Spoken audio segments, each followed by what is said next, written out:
now we're going to make an enemy that Mario has to avoid on his journey around the maze, just to make it a little bit more complicated.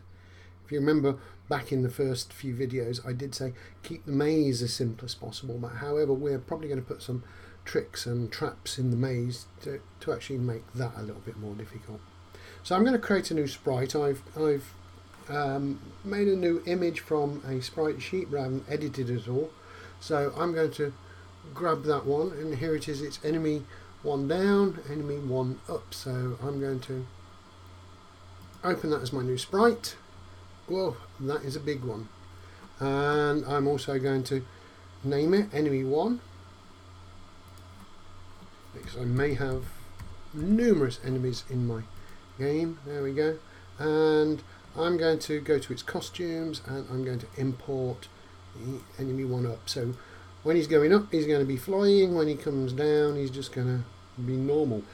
He's a little large, and he's got a white background, which is blocking out some of that maze.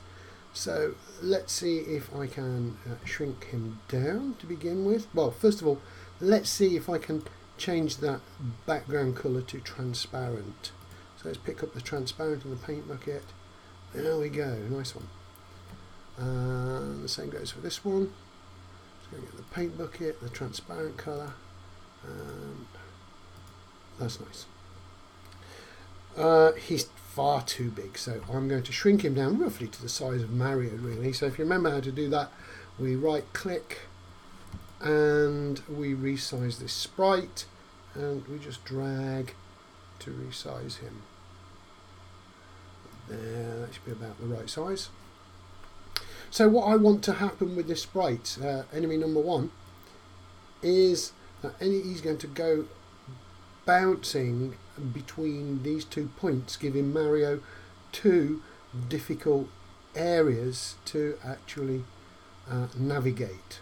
The problem is that if he's going to bounce, I don't want him just bouncing between those 2 points. I want him to go through and hit that. And the only way I can do it is by cutting a gap in the maze here.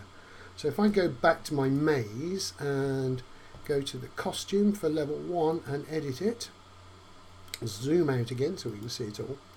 If I pick a transparent colour and the block, I can drag out a rectangle like that and cut through the maze. Okay, so there we go. He's going to bounce up and down through those 2 little pieces.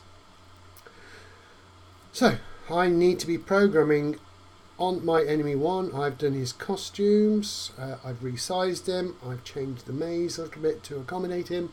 The only thing I need to do now are the scripts, so I will start that in the next video.